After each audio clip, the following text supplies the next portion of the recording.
What's going on, everybody? Superspan here. The 2024 NBA playoffs are well underway. We are currently in the conference semifinals.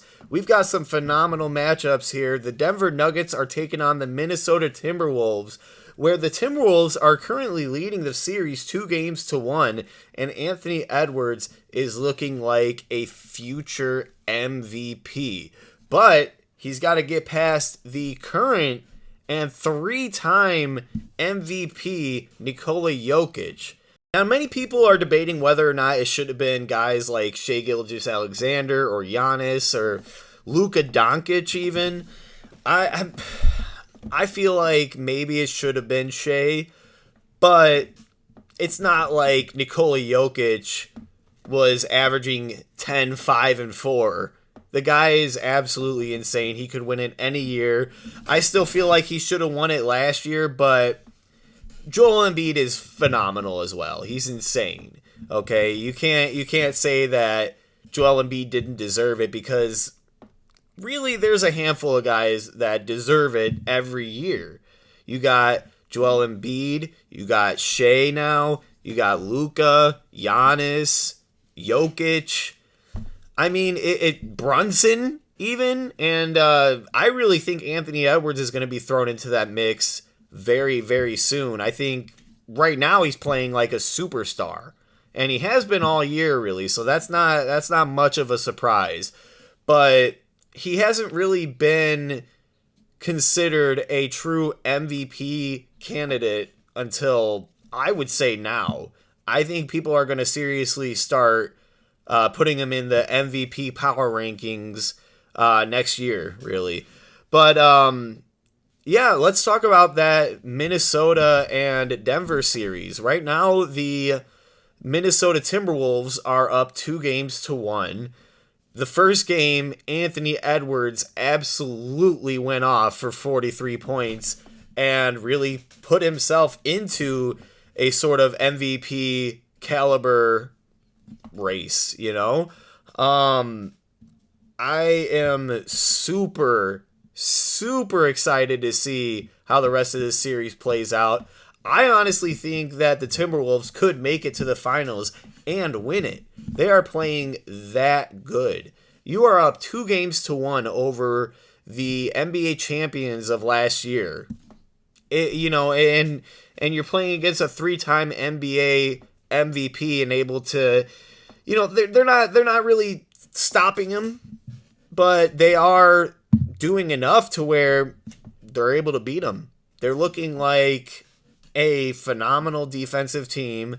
They're able to score. The first game was close, but game 2 was a little bit different. The Timberwolves ended up winning by 26 points, and Anthony Edwards got some help from Karl-Anthony Towns, who had a double-double, and looked like Karl-Anthony Towns. He looked like a bona fide second option.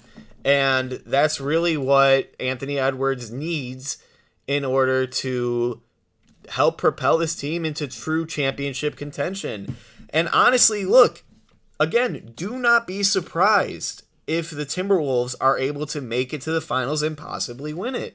I don't know. I mean, anything is possible now. I really think we're in the day and age in the NBA where any number of teams could win the NBA Finals. It's not like the 2010s where you're going to see either the Cavs or the Warriors win it, and then an off year where the Raptors won it, which was super awesome. I'm not going to lie. I still think about that a lot. I mean, hey, look, Klay Thompson and Kevin Durant were hurt, all right?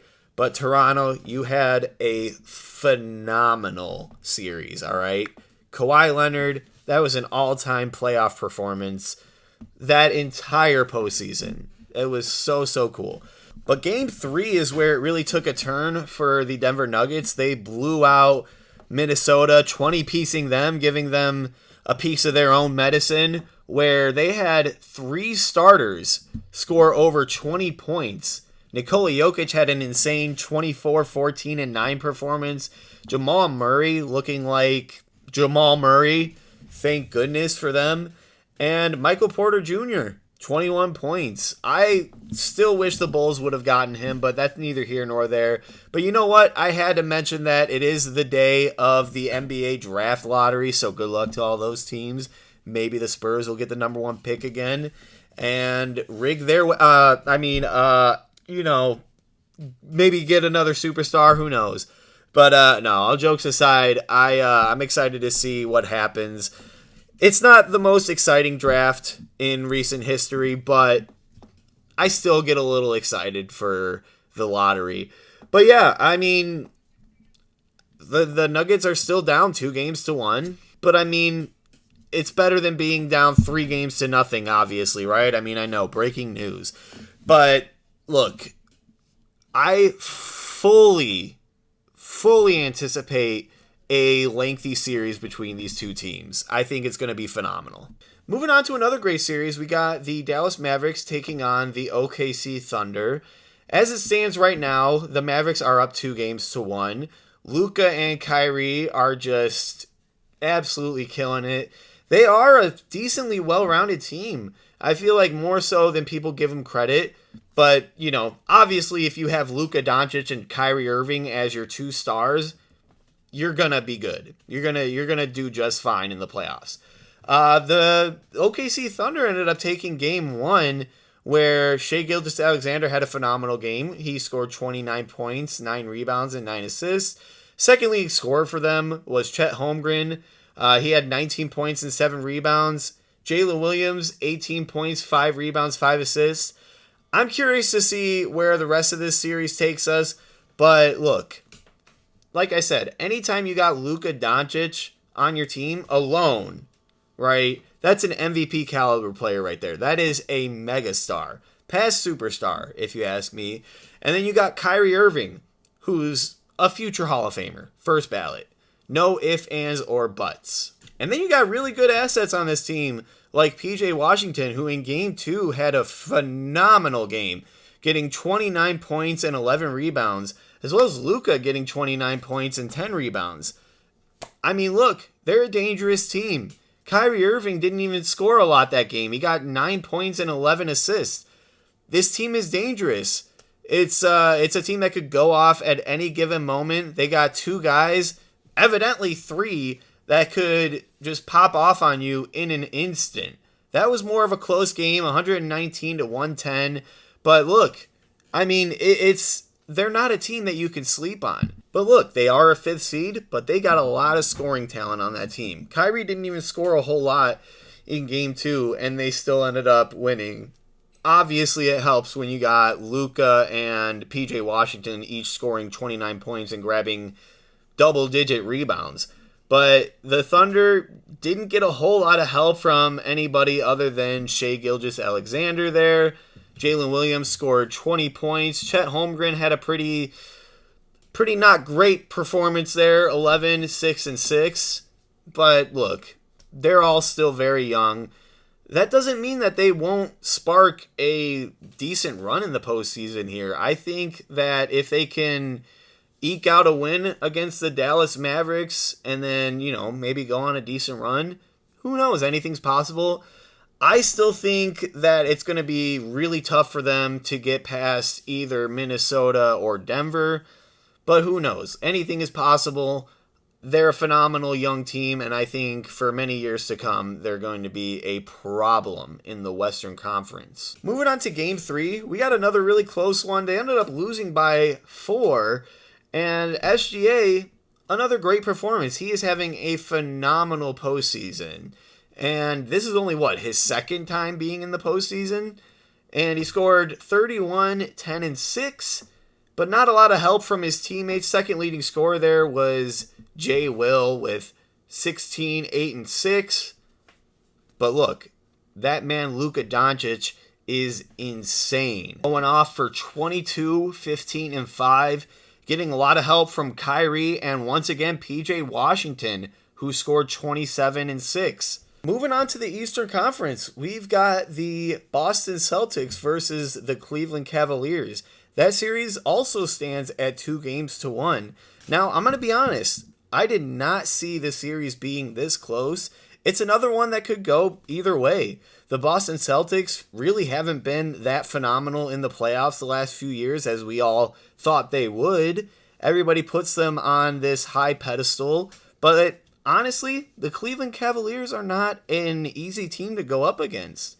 Donovan Mitchell is a bona fide superstar, but look, I mean, this is why I kind of didn't anticipate them being this close with the Celtics, because they really don't have a phenomenal second option. I really like Darius Garland. I like Max Strus. Evan Mobley is really good. And then you got Jared Allen, but who else is there? Who else could they get? This is something I've struggled with when thinking about the Cavs' future and why I don't think they should trade Donovan Mitchell. But in all reality, who knows if they could get another superstar. But a team that doesn't struggle with getting superstars, the Boston Celtics. Look, they got Jason Tatum. They got Jaylen Brown. They've got Kristaps Porzingis and Derek White, who's been playing out of his mind this season. It's absolutely insane. This is another pretty interesting series to watch, because if the Cavaliers lose, what's going to happen with Donovan Mitchell? Is he going to get traded? Is he going to request a trade? I don't see him doing that. I mean, but look, you got people saying he didn't even want to be in Cleveland, so who knows? And then finally, last but certainly not least, we've got the Indiana Pacers versus the Knicks. Now, personally, this is my favorite series because you got Tyrese Halliburton versus Jalen Brunson. Two very phenomenal young players who can honestly propel this league forward and be two of the big faces of the league. I am so happy that Tyrese Halliburton has brought the Indiana Pacers to not only a series win. Now, again, to be fair, it was against a Giannis-less Bucks. However, he still brought them to a series win, and that is not easy to do. I don't care who is playing or who is not playing. It is a very hard thing to do in the NBA, and that, to me, is a win in and of itself. Now, moving on to the Knicks, this is a very tough matchup for them. This is two teams that are still very young, but you got two young superstars, Jalen Brunson and Tyrese Halliburton, like I've said. Now, the Knicks are without one of their big pieces in Julius Randle, but Brunson is just carrying them. Absolutely insane. You got three very close games. The Knicks are up 2-1. Game 4 is in about a couple hours as of this recording. But that's another one that could go either way. I absolutely love watching the playoffs this year. I cannot wait to see what more we have in store for us. It's absolutely incredible. I have no words to describe how insanely awesome Jalen Brunson has been. I feel like he is going to be a perennial MVP caliber type player. I think he is going to just propel the Knicks into what Knicks fans have been hoping for the last 20 years or so, and that is a true contender. Now, if you can get Julius Randle to come back and just play like the good Julius Randle, then they're set. They're absolutely set. But who knows? Maybe they can trade him and get a guy like Donovan Mitchell. Only time will tell. But anyways, guys, that's going to be all for me. Thank you so much for watching. I will see you guys next time.